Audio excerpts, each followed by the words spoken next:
Olá pessoal, seja bem-vindo a mais uma dica de qualidade. Eu sou Larissa Santana. Eu sou Edjane Silva. E hoje vamos falar sobre tendência de resultados.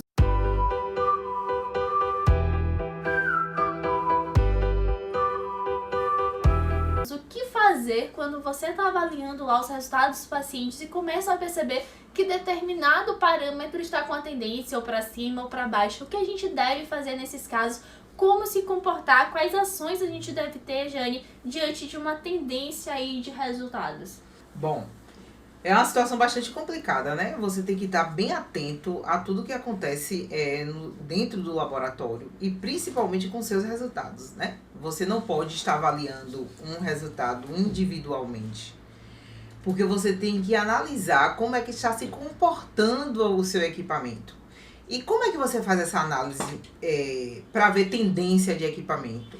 Por exemplo, você passa o controle, ele não alarmou, você vai lá e libera o seu equipamento. Você não pode fazer isso sem antes. Você não pode liberar o seu equipamento sem antes você olhar os gráficos do equipamento. Os gráficos são de extrema importância e eles estão ali para lhe dar um norte do que é da reprodução dos seus resultados. Então, você passa uma semana só passando o controle e o aparelho não alarma e você vai liberando o equipamento, certo? Aí chega um determinado dia da semana que você começa a observar que todas as suas hemoglobinas estão com tendência para baixo. Poxa, será que todos os meus pacientes estão com tendência a anemias? Né? É estranho, paciente de ambulatório, é paciente internado. Você também precisa conhecer o perfil dos seus clientes, né? Como é que você tem pacientes só de ambulatório e você pega os laudos dos seus hemogramas e você observa que todas as hemoglobinas estão baixas, né? É no mínimo para se pensar, opa, tem alguma coisa errada aí, o que é que eu tenho que fazer? Para tudo, vamos parar e vamos analisar. Vai para a lâmina, percebe que não está compatível, a lâmina não está compatível com aquele valor que está ali naquele laudo. Então você tem que parar e ir para o seu equipamento. Você tem que observar tudo o que acontece no seu equipamento. As manutenções estão em dias, as manutenções diárias, que é aquelas ditas manutenções de equipamento, tá em dias, ok, estou fazendo a manutenção todo dia direitinho. A manutenção preventiva está em dias, ok, a manutenção preventiva está em dias. Então eu vou verificar o gráfico, como é que está se comportando o meu controle. O controle, ele vai lhe dizer, ele vai lhe dar um norte se o seu equipamento está com determinada tendência. Aí tem outro detalhe, você só tem se você só tem um equipamento, você não consegue pegar aquela amostra e jogar em um outro equipamento para comparar. Mas quando você tem a sorte de trabalhar num laboratório que ele tem mais de um equipamento, você vai pegar aquela amostra e você vai colocar em outro equipamento para verificar se aqueles resultados estão condizentes com o primeiro resultado. Essa é uma primeira alternativa, porque não é possível que você tenha os dois equipamentos vai estar com tendência, né? É uma coisa muito complicada disso acontecer. Então, o primeiro passo, você verificou, pega aquela amostra, passa no outro equipamento e você verifica que o resultado não está compatível, bom, aí você já vai parar aquele equipamento e você já vai verificar o que é que está acontecendo. Aí você vai lá para o seu controle. Poxa, eu passei uma semana, não olhei o gráfico de tendência. Mas o gráfico está lá registrado. Aí você verifica que todos os resultados daquela semana do seu controle, embora o equipamento não tenha alarmado, mas ele está lá dizendo que todas as suas hemoglobinas estão abaixo da média. Ele está a menos um desvio padrão ou a menos 2 desvio padrão. Nenhum resultado deu acima da média. E aí você tem que parar e verificar o que é que você vai fazer. Geralmente os aparelhos de hematologia é diferente dos aparelhos de bioquímica, que você tem um calibrador, você pega um calibrador e você mesmo vai passar aquela calibração, vai passar o controle e vai ajustar a máquina. Geralmente quem faz esses ajustes são os assessores científicos, então você tem que notificar a assessoria para que ela venha no seu laboratório e ela faça o ajuste daquela máquina. Muitos laboratórios têm acesso remoto, eles fazem ajuste de fator ou eles fazem a calibração propriamente dito. Então, isso vai depender do problema que está acontecendo. Então, você precisa avaliar, você precisa acompanhar o seu controle, não só passar, mas fazer um acompanhamento para verificar se aquele equipamento está em equilíbrio, se você pode colocar as amostras com tranquilidade. Então, você tem recurso suficiente, a gente tem que aproveitar todos esses recursos. Na verdade, você pontuou tudo aí muito bem, Jane. E essa questão do gráfico é extremamente importante. Demais. Porque o controle, quando a gente passa ali, é uma amostra conhecida, com resultado conhecido, e a gente tem parâmetros numéricos ali. Em cada corrida de controle, esses resultados, eles são plotados em gráficos. E no gráfico, qual é a vantagem do gráfico? É que a gente tem uma melhor visualização do comportamento desse controle. Dessa forma, a gente consegue perceber muito bem a tendência de um resultado, apesar do equipamento não ter dado lá um sinalzinho para você, não ter dado um alerta, não ter ficado não conforme. O gráfico, ele te mostra a partir de quando você tá, de qual corrida o seu controle ali começou a apresentar uma tendência, o equipamento começou a liberar ali hemoglobinas, por exemplo, com valores mais baixos. Consultem os gráficos do equipamento de vocês, porque isso ajuda muito no momento da validação. Ô Jane, e uma coisa também importante, a gente percebeu na rotina, olha, identifiquei, meu equipamento tá realmente com problema, tá com tendência, o que é que eu faço com essas amostras que já foram processadas nesse equipamento? Muito importante essa pergunta, né? De extrema importância. Verifiquei que meu aparelho está com problema, né? Identifiquei que todas as hemoglobinas estavam baixas. Se eu tenho um novo equipamento, né? Um segundo equipamento, eu vou pegar as 3 últimas amostras e vou reprocessá-las.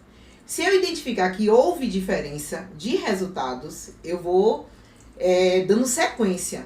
É gasto, mas você precisa garantir a qualidade do seu resultado, né?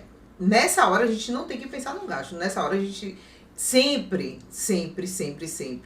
na confiabilidade do seu resultado. Então, peguei aquelas 3 amostras que foi passado no aparelho 1, botei no equipamento 2, deu diferença de resultado.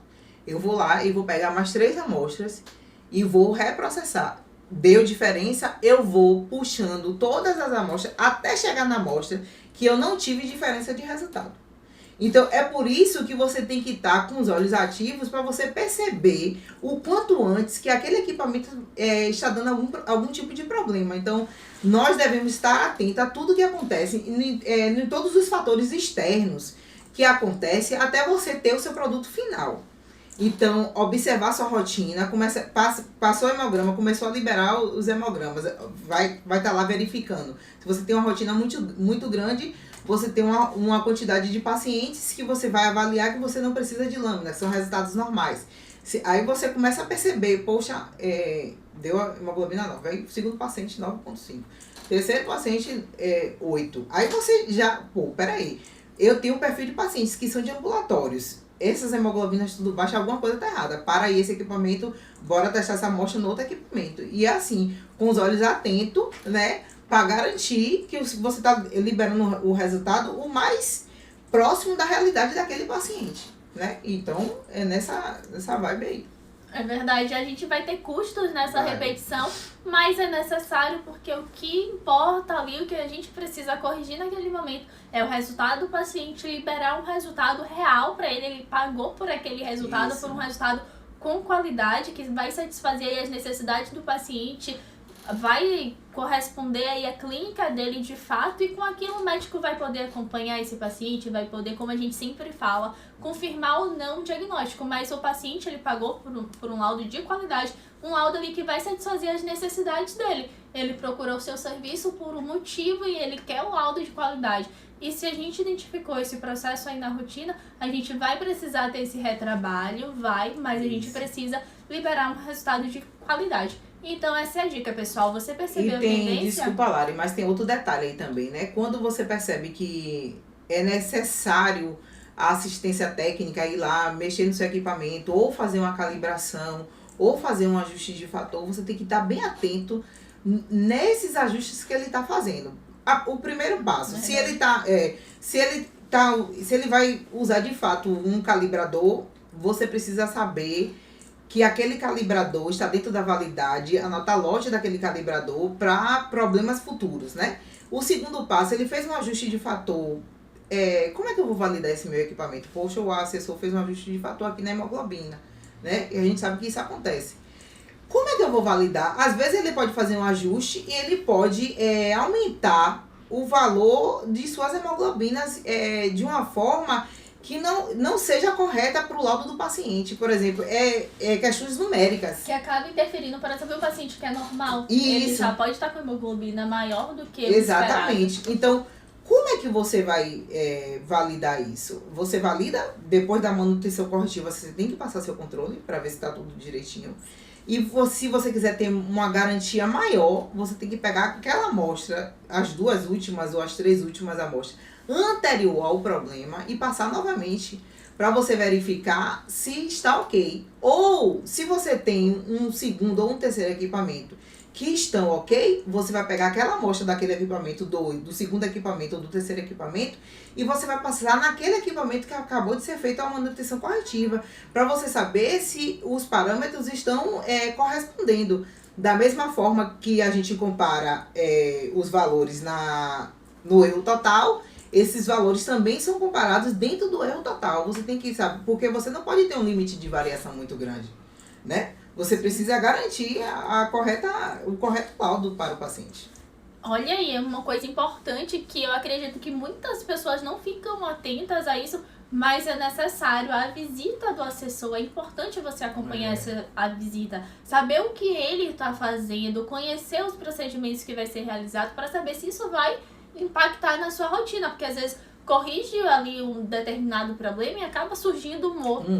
Entendeu? A gente precisa estar tudo bem alinhado para que corrija só o que precisa ser corrigido e que você consiga seguir com sua rotina, com seu equipamento validado e sem interferentes. Jane, a gente falou muito aí de pessoas que têm como recurso um outro equipamento. E quem só tem um equipamento, o que fazer quando percebe essa tendência?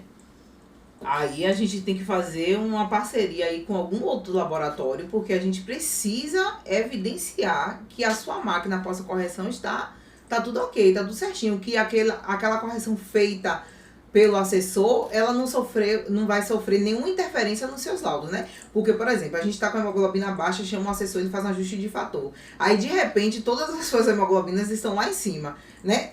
Não é correto. Então, você precisa garantir. Se eu não tenho um outro equipamento para garantir, eu tenho um segundo equipamento, que ele está lá me dando a certeza que aquele resultado está correto. Então, eu tenho uma segunda máquina para comparar. E se eu não tenho, se no meu laboratório eu só tenho um equipamento, o recurso é um laboratório parceiro. A gente pegar essa amostra, enviar para outro laboratório, esperar esses resultados e fazer a nossa comparação. Exatamente. Para tudo tem um jeito, tá, pessoal?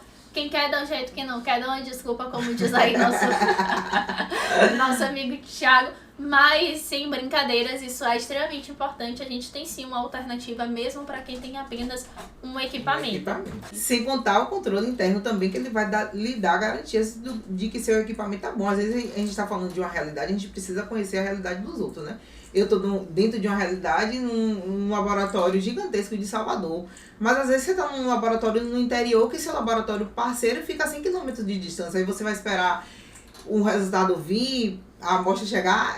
Às vezes as coisas são inviáveis, mas não existe... nada é impossível. Se você não consegue validar com sua amostra, você vai conseguir validar com seu controle interno, né? O controle interno, ele vai lhe dar garantias. E também a sua observação. Você fez a correção, você vai começar a observar os seus laudos novamente, como sempre. E vai começar a avaliar se está tendenciando para cima, para baixo, se está tudo ok. Né?